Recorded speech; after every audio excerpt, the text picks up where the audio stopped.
आप सुनने जा रहे हैं आर के नारायण की लिखी कहानी एक रुकी हुई चिट्ठी। डाकिया थनप्पा विनायक मुदाली स्ट्रीट और 4 गलियों में चिट्ठी बांटने का काम करता था, लेकिन इतने ही काम में उसे 6 घंटे लगते और इसके बाद मार्केट रोड पर स्थित मुख्य डाक खाने में वह हिसाब देने के लिए वापस लौट जाता था। वह जिस किसी को डाक वगैरह बांटता उन सब के साथ घुल मिलकर बातचीत करता था। कबीर स्ट्रीट के 13वें मकान में जो आदमी रहता था वह अक्सर आधे रास्ते आकर पूछता था, क्या मेरी कोई चिट्ठी है? थानप्पा उसे तब से देखता आ रहा था जब वह युवक था और घर के बाहर सड़क पर बनी पटरी पर अब भी उसके बाल सफेद हो चले थे। वह वर्ग पहेली भरकर भेजने से मिलने वाले पुरस्कार की प्रतीक्षा में आज भी उसका इंतजार करता रहता। अभी इनाम नहीं आया, डाकिया रोज यही कहता, लेकिन निराश मत होना, कभी ना कभी तो जरूर आएगा। किसी दूसरे से कहता, इस बार तुम्हारा पैसा आने में देर हो रही है लगता है। हैदराबाद से तुम्हारे बेटे की चिट्ठी मैडम जी फिर आई है। अब उसके कितने बच्चे हैं? मुझे नहीं पता था कि तुमने मद्रास में जॉब के लिए अर्जी भेजी है। बता देते तो अच्छा होता। खैर, जब मैं तुम्हारा नियुक्ति पत्र लेकर आऊंगा तब तुमसे नारियल की खीर जरूर खाऊंगा। इस तरह वह बातें करता और धीरे धीरे आगे बढ़ता। कहीं कहीं आधा घंटा भी ठहरता। खास तौर पर जब किसी का मनी ऑर्डर आता तो उसके पास जमकर बैठ जाता और यह रुपया किस किस काम में खर्च किया जाएगा यह सब जाने बिना नहीं उठता। मौसम ज्यादा गर्म होता तो किसी के यहां भी छाछ का गिलास पीने के लिए रुक जाता और आराम से खा पी कर उठता। मोहल्ले के सब लोग उसे चाहते थे क्योंकि वह सबकी आशाओं, आकांक्षाओं और क्रियाकलापों का भागीदार बन चुका था। इन सब संबंधों में से वह सबसे ज्यादा घनिष्ठ 10th विनायक मुदाली स्ट्रीट के रामानुजम के साथ हो गया था। वह रेवेन्यू डिवीजन ऑफिस में एक क्लर्क थे और एक पीढ़ी से थानप्पा इसी पते पर चिट्ठियां पहुंचाता रहा था। बहुत साल पहले रामानुजम के साथ उसका परिचय हुआ था। उसकी पत्नी गांव गई हुई थी और रामानुजम के लिए उसका पत्र आया था। थानप्पा ने मोहर लगाते वक्त यह कार्ड देखा और बांटने के लिए रवाना होते समय सबसे पहले इसी पते पर पहुंचा, जबकि इससे पहले करीब 150 खत उसे बांटने थे। वह सीधा रामानुजम के घर पहुंचा और जोर से आवाज लगाई, पोस्टमैन। रामानुजम ने दरवाजा खोला तो बोला, चिट्ठी में बाद में दूंगा, पहले आप मिठाई खिलाइए। आप पिता बन गए हैं। सालों की प्रार्थना पूजा के बाद लड़की हुई है, लड़की। कामाक्षी, कितना सुंदर नाम रखा है। वर्षों बाद लंबी शर्मीली इस लड़की कामाक्षी से वह ये कह रहा था, बेटी अपना फोटो तैयार रखना, शर्माओ मत, तुम्हारे बाबा की चिट्ठी आई है, तुम्हारा फोटो मांगा है। इसकी जरूरत इसलिए पड़ी होगी क्योंकि। फिर रामानुजम को चिट्ठी पकड़ाते हुए उसने कहा, अब पिताजी अक्सर चिट्ठियां लिखते हैं, ठीक है ना? और तब तक वह वहीं रुक जाता जब तक कि चिट्ठी का पूरा मजमून नहीं जान लेता। चिट्ठी पढ़कर रामानुजम कुछ परेशान नजर आए। डाकिया पूछने लगा, खबर तो अच्छी है ना? फिर बरामदे में लगे खंबे का सहारा लेकर वह खड़ा हो गया, थैला नीचे रख दिया। रामानुजम कहने लगे, मेरे ससुर जी सोचते हैं कि मैं बेटी के लिए दूल्हे की तलाश में पीछे पड़ रहा हूं। उन्होंने खुद एक दो जगह कोशिश की है लेकिन सफल नहीं हुए। वे सोचते हैं कि मैं इस पर ध्यान नहीं दे रहा हूं। बुजुर्ग लोग जरा ज्यादा ही चिंता करते हैं, डाकिये ने कहा। इस पर रामानुजम ने बताया, यह बात है कि लड़की की शादी के लिए उन्होंने 10,000 रुपये रख छोड़े हैं और वो चाहते हैं कि जल्द से जल्द पति ढूंढ लिया जाए, लेकिन पैसा ही तो सब कुछ नहीं होता। डाकिये ने हाँ में हाँ मिलाई और कहा, आप ठीक कहते हैं, जब तक वक्त नहीं आता कुछ नहीं किया जा सकता। महीनों तक डाकिया चिट्ठियां पहुंचाता रहा और खबर का इंतजार करता रहा। वही पुरानी खबर है थानप्पा, कुंडलियां नहीं मिल रही। उनकी मांग बहुत ज्यादा है। उन्हें लड़की पसंद नहीं आ रही। पसंद नहीं? अरे, लड़की तो राजकुमारी लगती है। मुझे तो ये लोग अंधे लगते हैं, थानप्पा गुस्से में कहता। शादी के दिन खत्म हो जाएंगे। 3 ही मुहूर्त बचे हैं। आखिरी मुहूर्त 20 मई का है। लड़की बहुत जल्द ही 17 बरस की हो जाएगी। बाबा की चिट्ठियां तीखी होती जा रही हैं।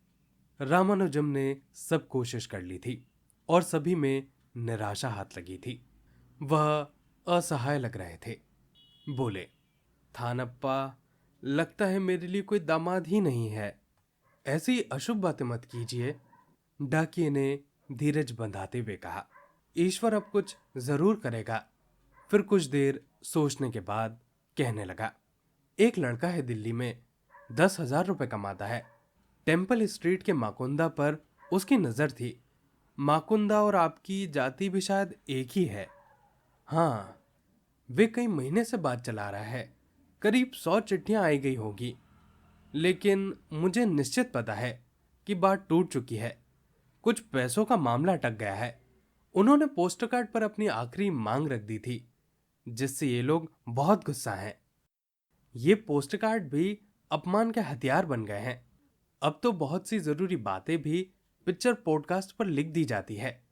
2 साल पहले जब राजप्पा अमेरिका गया था, तब वह अपने बच्चों को हर हफ्ते पिक्चर पॉडकास्ट पर ही चिट्ठियां भेजता रहता था। इसके बाद वह कहने लगा, मैं माकुंदा से लड़की की कुंडली मांग लाऊंगा, देखते हैं। और दूसरे दिन वह कुंडली लेकर आ भी गया। बोला, लड़के के माँ बाप दिल्ली में हैं, आप उन्हें तुरंत लिख दीजिए। अब वक्त बेकार करना ठीक नहीं है। रामानुजम के परिवार में आशा की एक किरण चमक उठी। मुझे अभी 100 चिट्ठियां बांटनी है, लेकिन इस पर दिल्ली की मोहर देखकर मैं पहले यहीं चला आया। खोलिए और बताइए क्या लिखा है। वह उत्सुकता से कांप रहा था। कितनी जल्दी जवाब आ गया। तो उन्हें फोटो पसंद आ गई। किसे नहीं आएगी? एक दिन कहने लगा, रोज एक खत आता है। सोचता हूं कामाक्षी की शादी तक छुट्टी ले लूं। तुम तो यूं ही कह रहे हो, मानो शादी कल ही होनी है। अभी पता नहीं कितनी मुश्किलें आएंगी। फोटो पसंद आना ही सब कुछ नहीं होता। परिवार के लोग एक गंभीर समस्या से उलझ रहे थे। रामानुजम लड़की को लेकर क्या मद्रास जाएं, या फिर लड़की के माँ बाप 2-3 दिन के लिए यहां आ जाएं। इस बात पर जबरदस्त मतभेद था। रामानुजम, उसकी माँ और पत्नी किसी के इस पर निश्चित विचार नहीं थे, लेकिन सभी एक दूसरे का जबरदस्त विरोध कर रहे थे। अगर हम लड़की को इसी तरह दिखाते फिरेंगे तो शहर में हम पर सब हंसेंगे, पत्नी जोर देकर कह रही थी। कैसे अजीब ख्याल हैं। अगर हम इन पुराने ख्यालों पर डटे रहेंगे तो जिंदगी भर हमें दामाद की सूरत देखने को ना मिलेगी। जरूरत पड़े तो हमें दिल्ली ले जाकर लड़की दिखा देनी चाहिए। पति ने चिल्लाकर कहा, ठीक है, जो मर्जी हो वो करो, फिर मुझसे राय लेने की जरूरत ही क्या? पत्नी ने चिढ़कर जवाब ठोका। गुस्से की गर्मा गर्मी में कोई भी फैसला होता नजर नहीं आ रहा था। शाम को डाकिया सब काम निपटाकर यहीं आ जाता और सोच विचार में शामिल होता। वह बोला, छोटा मुंह बड़ी बात, मैं आपके लिए तीसरा आदमी हूं, लेकिन मेरा यह कहना है कि फौरन गाड़ी पकड़कर मद्रास चले जाइए। जो बात साल भर की चिट्ठी पत्री से नहीं बनती, वह सामने बैठकर घंटे भर में तय हो जाती है। उसकी बात मान ली जाती है। फिर कुछ दिन बाद, आपके लिए मैडम जी, मद्रास से यह चिट्ठी आई है। आपके पति की लगती है। क्या खबर भेजी है उन्होंने? पत्र हाथ में पकड़ाते हुए दानप्पा ने कहा। फिर बोला, मेरे पास कुछ रजिस्ट्री चिट्ठियां हैं जो देनी है, मैं उन्हें बांट कर आता हूं। लौटकर उसने पूछा, दोनों मिल लिए क्या? हाँ, कामाक्षी के पिता ने लिखा है कि वे कामाक्षी को देख चुके हैं और उनकी बातचीत से ऐसा लगता है कि कामाक्षी उन्हें पसंद आ गई। बढ़िया खबर है, मैं अभी जाकर विनायक मंदिर में नारियल चढ़ाता हूँ। लेकिन रामानुजम की पत्नी, जो आधी खुश और आधी परेशान लग रही थी, कहने लगी, एक कठिनाई और है। हम चाहते हैं कि शादी अगले महीने करें तो ज़्यादा शुभ है। इतनी जल्दी सब इंतज़ाम करना बहुत मुश्किल होगा। लेकिन उनका कहना है कि शादी करनी है तो 20 मई से पहले हो जानी चाहिए, नहीं तो 3 साल तक शादी नहीं हो सकेगी। लड़का किसी ट्रेनिंग के लिए बाहर चला जाएगा। कुछ दिन बाद डाकिये ने इंश्योरेंस का लिफाफा रामानुजम को थमाते हुए कहा, बाबा अपनी बात के पक्के निकले। उन्होंने पूरी रकम भेज दी है। अब आपके पास पैसे की कमी नहीं है, इंतजाम में लग जाइए। मुझे खुशी है कि उन्होंने भी रिश्ता पसंद कर लिया है, क्योंकि पैसों से ज्यादा उनके आशीर्वाद की जरूरत है। मेरा ख्याल है उन्होंने अपना आशीर्वाद भी इस खत में भेजा है। हाँ हाँ, भेजा है। मेरे ससुर भी इस रिश्ते से बहुत खुश हैं, रामानुजम ने जवाब दिया। मालगुड़ी कस्बे में 10,000 रुपए की शादी काफी बड़ी बात थी। रामानुजम परेशान थे कि इतने कम समय में सब इंतजाम कैसे किया जा सकेगा, क्योंकि मदद करने वाला और कोई भी नहीं था। थानप्पा ने काम के बाद बचा हुआ सारा समय उनकी सहायता करने में लगा दिया। समय बचाने के लिए दूसरे घरों में बातचीत करना भी उसने एकदम खत्म कर दिया।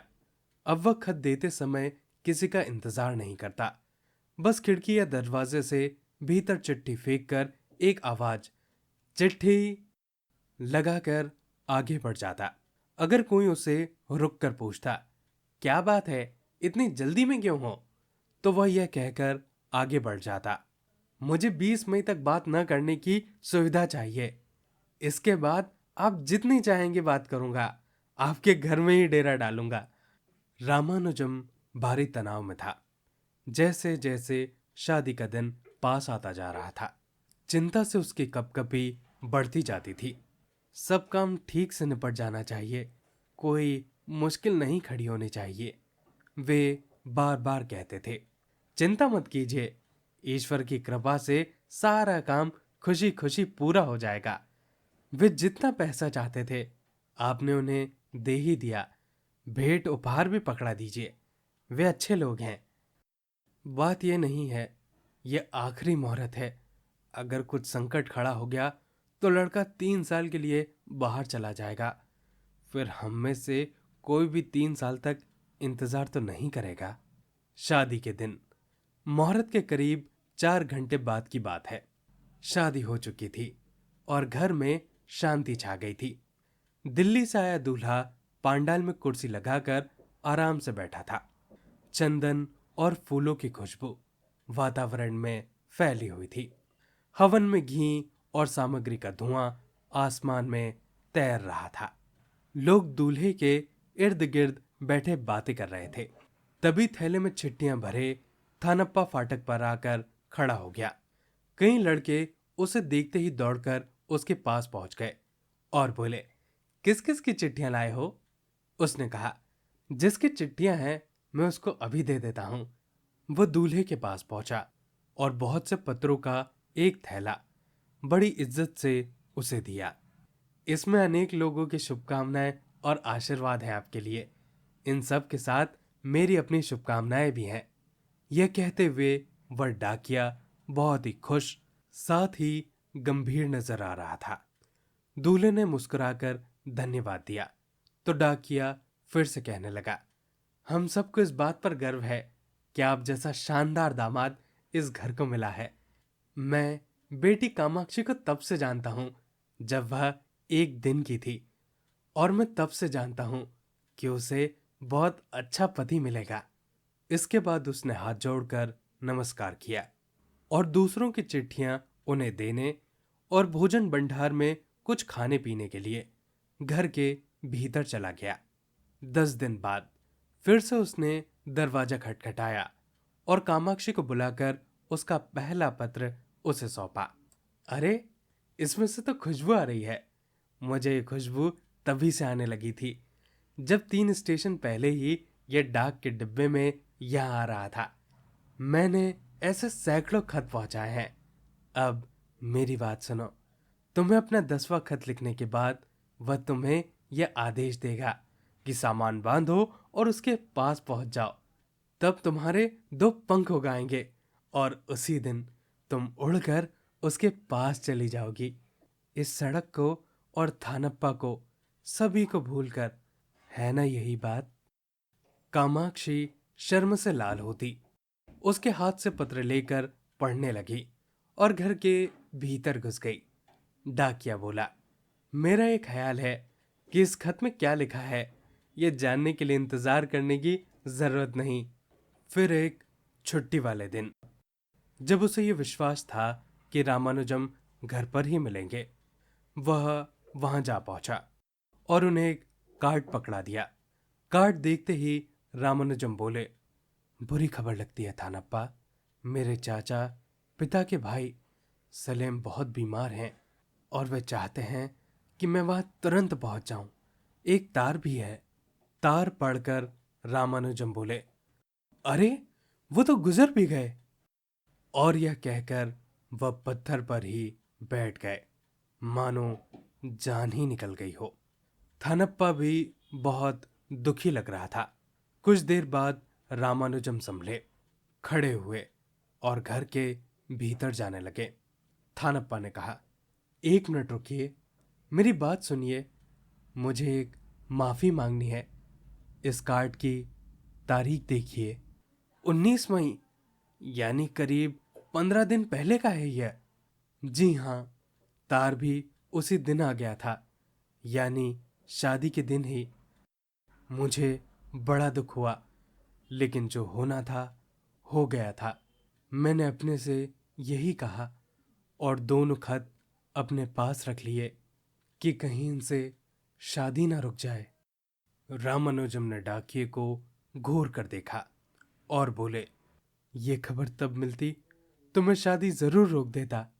डाकिया सर झुकाए खड़ा हुआ था। कुछ देर बाद धीरे से बोला, आप चाहें तो मेरी शिकायत कर सकते हैं। मेरी नौकरी चली जाएगी। यह गंभीर अपराध है। यह कहकर वह सीढ़ियों से उतरा और खत बांटने के लिए सड़क की ओर चला। रामानुजम कुछ देर उसे देखते रहे, फिर चिल्लाकर बोले, रुकना। थानप्पा ने घूम कर देखा। रामानुजम कह रहे थे, यह मत सोचना कि मैं तुम्हारी शिकायत करूंगा। मुझे इस बात का अफसोस है कि तुमने ऐसा किया। मैं आपकी भावनाओं को समझता हूं। यह कहता हुआ डाकिया अगले मोड़ से गली के भीतर चला गया। दोस्तों, ये थी पूरी कहानी। आशा करता हूं कि आपको एक कहानी अच्छी लगी होगी। ऐसी और कहानियां सुनने के लिए इस वीडियो को लाइक कीजिए और चैनल को सब्सक्राइब कीजिए। अपने आसपास सफाई बनाए रखें और एक पेड़ जरूर लगाएं। आप सभी का बहुत बहुत धन्यवाद।